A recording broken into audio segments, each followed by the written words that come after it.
तो दोस्तों आज की वीडियो में आपका स्वागत है। दोस्तों आज की वीडियो में हम सरलीकरण यानी सिंप्लीफिकेशन के सवालों को कैसे हल किया जाता है वो सीखेंगे। तो दोस्तों इन सवालों को हल करने के लिए आपको एक रूल, एक नियम का पता होना चाहिए, जिसका नाम क्या है दोस्तों, बोर्डमास रूल। ठीक है।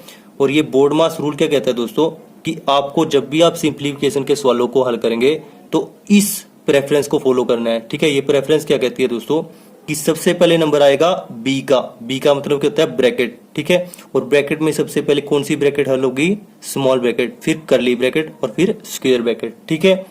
बी के बाद किसका नंबर आएगा, ओ का। ठीक है। ओ का मतलब होता है ऑफ यानी का। ठीक है। और इन दोनों के बाद किसका नंबर आएगा, डी का। डी का मतलब होता है डिवीजन यानी भाग। ठीक है। तो ये दो हल करके हम डिवीजन को करेंगे यानी भाग को करेंगे। ठीक है। अब इन तीनों के बाद किसका नंबर आता है दोस्तों, एम का। एम का मतलब होता है मल्टीप्लीकेशन यानी गुना करना। ठीक है।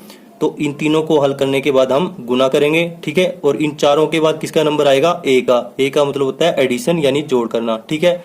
तो इन चारों को हल करने के बाद हम जोड़ करेंगे। ठीक है। और सबसे अंत में नंबर किसका आता है, एस का यानी सब्ट्रैक्शन का। ठीक है। तो सबसे आखिर में हमें सिंप्लीफिकेशन के सवालों में किसे हल करना है, घटाव को हल करना है। ठीक है। तो आपको दोस्तों इस प्रेफरेंस को फॉलो करना है। ठीक है।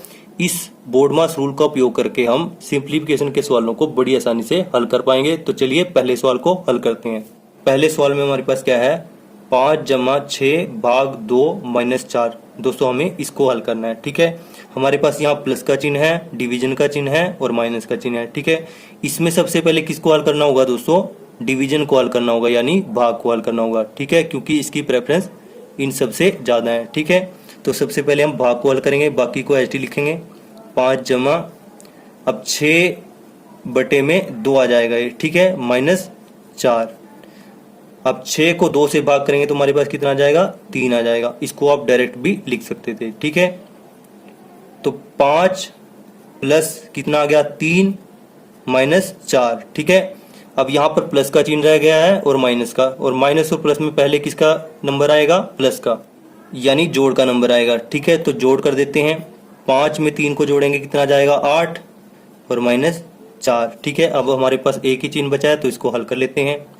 तो 8 में से 4 गया, हमारे पास कितना आ जाएगा, 4। और यही इस सवाल का उत्तर होगा। ठीक है। आई होप दोस्तों पहला सवाल आपको क्लियर होगा। चलिए अगले सवाल को देखते हैं।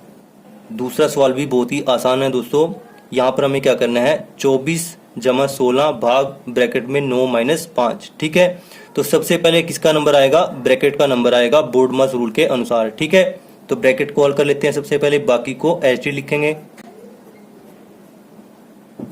भाग 9 में से 5 गया, कितना जाएगा, 4।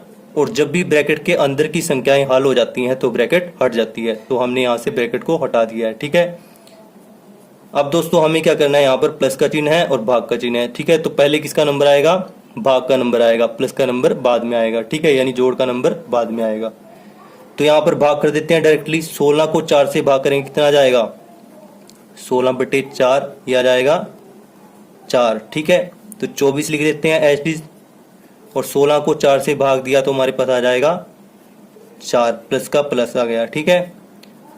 अब हमारे पास एक ही चिन्ह बचा है यहाँ पर। ठीक है। यानी प्लस का चिन्ह बचा है, तो दोनों को जोड़ देते हैं। हमारे पास क्या जाएगा जोड़कर, 24 और 4 28, और यही सवाल का उत्तर होगा। ठीक है। चलिए अगले सवाल को देखते हैं। दोस्तों इस सवाल को भी आप बड़ी आसानी से हल कर पाएंगे बोर्डमास रूल की मदद से। तो चलिए इसको हल करते हैं।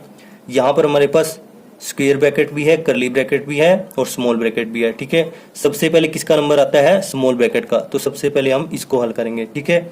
बाकी को एच डी लिख लेंगे, बाकी सेम टू सेम रहेगा। ठीक है। ये हम लिख देते हैं।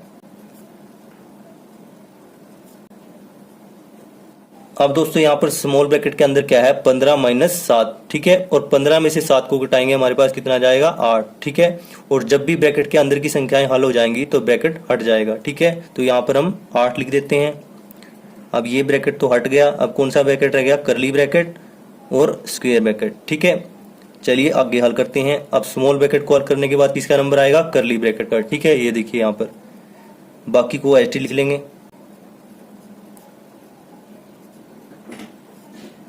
अब दोस्तों यहाँ पर हमारे पास कर्ली ब्रैकेट के अंदर क्या है, 3 जमा 8 यानी 3 + 8। तो इन दोनों को जोड़ देंगे तो हमारे पास क्या जाएगा, 11 आ जाएगा। ठीक है। और जब भी अंदर की संख्याएं हल हो जाती हैं ब्रैकेट के तो ब्रैकेट हट जाता है। ठीक है। तो यहाँ पर हमने कर्ली ब्रैकेट को हटा दिया है।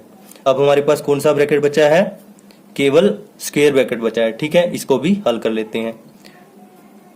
10 को HT लिख लेंगे। 14 में से 11 गया, हमारे पास कितना आ जाएगा 3। और इस ब्रैकेट को, स्क्वायर ब्रैकेट को हम हटा देते हैं। ठीक है, क्योंकि इसके अंदर की संख्याएं हल हो चुकी हैं। 10 में 3 को जोड़ेंगे, हमारे पास कितना आ जाएगा 13 आ जाएगा। और यही इस सवाल का उत्तर होगा। तो दोस्तों देखिए कितनी आसानी से हम बोर्डमास रूल की मदद से इन सवालों को हल कर सकते हैं। चलिए अंतिम सवाल को भी हल कर लेते हैं। चलिए दोस्तों अंतिम सवाल को हल कर लेते हैं। यहाँ पर हमारे पास तीनों ब्रैकेट हैं, स्मॉल ब्रैकेट भी, कर्ली ब्रैकेट भी और स्क्वायर ब्रैकेट भी। तो सबसे पहले स्मॉल ब्रैकेट को हल कर लेते हैं, बाकी को HT लिख देंगे। यहाँ पर स्मॉल ब्रैकेट के अंदर क्या है 7 माइनस 7, तो ये कितना आ जाएगा दोस्तों 0 आ जाएगा और स्मॉल ब्रैकेट हट जाएगा। ठीक है, माइनस ये 7 आ जाएगा, कर्ली ब्रैकेट स्क्वायर ब्रैकेट। ठीक है, तो हमने स्मॉल ब्रैकेट को तो हल कर लिया है। अब किसको हल करेंगे, कर्ली ब्रैकेट को। ठीक है, ये देखिए बोर्डमास रूल के अनुसार। तो चलिए करते हैं हल, बाकी को HT लिख देंगे। यहाँ पर हमारे पास 7 है, यहाँ पर 7 है। ठीक है, 0 का यहाँ पर कोई भी औचित्य नहीं है। ठीक है, 0 प्लस का हो या माइनस को एक ही बात है। तो 7 में से यहाँ पर 7 को घटाना है, तो कितना आ जाएगा 0 आ जाएगा। ठीक है, और जब भी अंदर वाली संख्याएं हल हो जाती हैं तो ब्रैकेट हट जाता है। तो हमने यहाँ पर कर्ली ब्रैकेट को हटा दिया है। कौन सा ब्रैकेट बचा है हमारे पास, स्क्वायर ब्रैकेट। ठीक है, चलिए इसको आगे हल कर लेते हैं। ये 7 HT आ जाएगा, 7 में से 0 गया, कितना आ जाएगा 7 आ जाएगा। ठीक है, और स्क्वायर ब्रैकेट हट जाएगा। ठीक है, अब हमारे पास केवल माइनस का चिन्ह बचा है। 7 में से 7 गया, कितना आ जाएगा 0 आ जाएगा। ठीक है, तो दोस्तों ये सवाल हल हो चुका है और 0 इस सवाल का उत्तर होगा। तो दोस्तों आई होप इन सभी सवालों को हल करने के बाद आप सिंप्लीफिकेशन के सवालों को बोर्डमास रूल की मदद से आसानी से हल कर पाओगे। इसी तरीके को अपनाते हुए यहाँ पर जो एक सवाल दिया गया है उसको हल करके आप कमेंट बॉक्स में उत्तर जरूर बताएं। अगर आपको हमारी ये वीडियो अच्छी लगी तो वीडियो को लाइक करें, दोस्तों के साथ शेयर करें, चैनल पर नए हो तो चैनल को सब्सक्राइब जरूर करें। Thanks for watching this video.